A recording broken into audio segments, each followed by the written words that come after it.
Replication के next video में हम अभी रेप्लिसोम के बारे में बात करने वाले हैं। रेप्लिसोम एक प्रोटीन कॉम्प्लेक्स होता है जिसमें डिफरेंट प्रोटीन्स होती हैं जो रेप्लिकेशन में हेल्प करती हैं। और ये रेप्लिसोम प्रोटीन कॉम्प्लेक्स जो है ये रेप्लिकेशन फॉर्क पे बनता है। तो रेप्लिकेशन फॉर्क क्या होता है? रेप्लिकेशन फॉर्क का मतलब है कि जब हमें पेरेंट स्ट्रैंड के सामने एक डॉटर स्ट्रैंड की सिंथेसिस करनी होती है, एक नई पॉलीन्यूक्लियोटाइड चेन बनानी होती है, तब डीएनए के डबल हेलिक्स को खोला जाता है, अनवाइंड किया जाता है। और डीएनए के हेलिक्स के अनवाइंड से जो फॉर्क शेप्ड स्ट्रक्चर बनती है, जो नेक्स्ट वीडियो में मैं आपको डायग्राम से समझाऊंगा, उसमें आप देखें कि एक फॉर्क टाइप स्ट्रक्चर बनती है, उसको हम रेप्लिकेशन फॉर्क बोलते हैं। तो रेप्लिकेशन फॉर्क जहाँ पर होता है उसी फॉर्क पर जो प्रोटीन कॉम्प्लेक्स बनता है, जो ऐसी प्रोटीन जो डीएनए रेप्लिकेशन में आवश्यक होती हैं, उस कॉम्प्लेक्स को बोलते हैं रेप्लिसोम।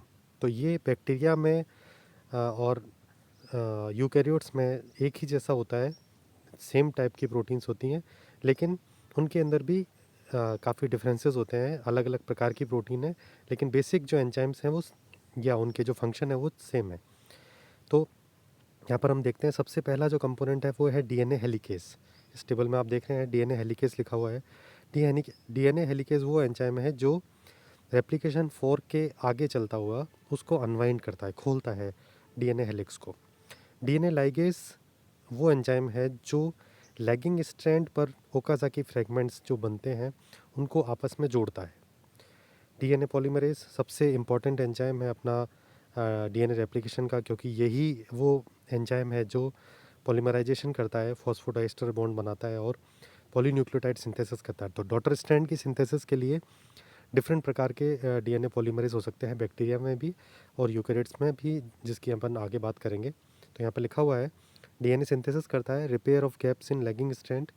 द रेप्लिसोम में contain several distinct form of DNA polymerase, one for leading strand synthesis, one for lagging strand synthesis and one for lagging strand repair। इसका मतलब है कि अलग अलग प्रकार के डीएनए पॉलीमरेज हो सकते हैं।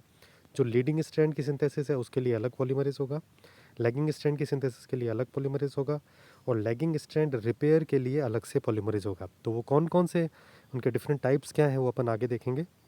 डीएनए प्राइमेज वो एंजाइम है जो ओकाज़ाकी फ्रेगमेंट की सिंथेसिस के लिए जो प्राइमर की ज़रूरत होती है उसकी सिंथेसिस करता है। तो प्राइमर क्या होता है? प्राइमर एक छोटा सा आरएनए मॉलिक्यूल होता है जो डीएनए की सिंथेसिस के लिए ज़रूरी होता है। डॉटर स्ट्रैंड उसके बिना नहीं बन सकता। तो पहले एक छोटे प्राइमर की सिंथेसिस होती है और उससे जुड़ता हुआ नया डीएनए स्ट्रैंड, डॉटर स्ट्रैंड बनता है।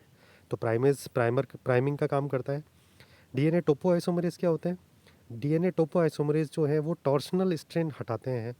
हेलिकेस की एक्टिविटी के कारण जो पैदा होते हैं स्ट्रेन, उसको हटाता है। इसका मतलब है कि जब हेलिक्स को अनवाइंड करता है तो चूंकि इसके अंदर कॉइलिंग होती है, डीएनए के अंदर राइट हैंडेड कॉइलिंग होती है। तो जब हेलिकेस उस हेलिक्स को अनवाइंड कर रहा होता है तो एक स्टेज ऐसी आती है जहाँ पर दोनों स्ट्रैंड आपस में एक दूसरे से आपस में गुथ सकते हैं वो। तो उस कॉम्प्लेक्स स्ट्रैंड को हटाने के लिए उसको स्ट्रेन को रोकने के लिए जो प्रोटीन है वो है डीएनए टोपोआइसोमरेज। आरएनएस एच क्या है? जो आरएनए प्राइमर को लैगिंग स्ट्रैंड से हटाता है। तो एक बार अगर डीएनए सिंथेसिस हो गई तो आरएनए प्राइमर्स को हटाने की ज़रूरत पड़ती है, वो आरएनएस एच करता है।